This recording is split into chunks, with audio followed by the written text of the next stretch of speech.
여야가 대치 중이던 국회 원구성 협상을 놓고 훈풍이 부는 모습입니다.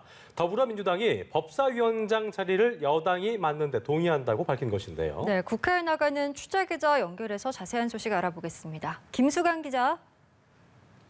네, 민주당 박홍근 원내대표가 법사위원장 자리를 놓고 여당이 맡는 데 동의하겠다고 밝혔습니다. 그러면서 국민의힘도 원구성 관련 양당 간 합의 내용을 이행하라고 요구했는데요.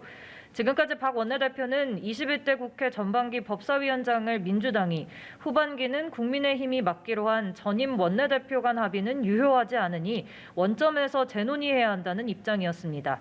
그런데 오늘 갑작스레 한 발 물러선 건데요. 이에 대해 박 원내대표는 국회를 조속히 정상화해 민생 경제를 챙기고 윤석열 정부 독주를 막는데 민주당이 적극 나서야 한다는 데 뜻을 모았다고 설명했습니다.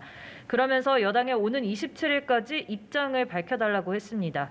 국민의힘은 협상에 나서기 전에 야당의 정확한 요구사항을 파악하는 게 먼저라는 입장입니다.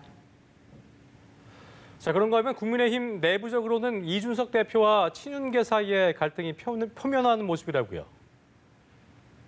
네, 이준석 당대표는 오늘 자신의 SNS에 친윤계 핵심인 장제원 의원의 통화 인터뷰를 담고 있는 기사 링크와 함께 직접 쏘기 시작하네요 란 글을 올렸는데요.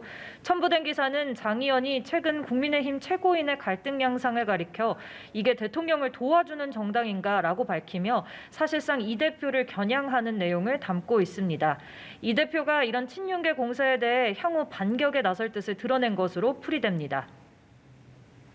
예, 이번엔 민주당 상황도 살펴보겠습니다. 민주당은 어제부터 1박 2일 일정으로 워크숍을 진행했죠.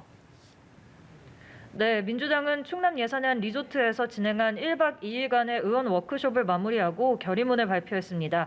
의원 정체면으로 발표한 결의문에서 오직 국민과 민생을 위해 하나가 되겠다며 쇄신을 다짐했는데요.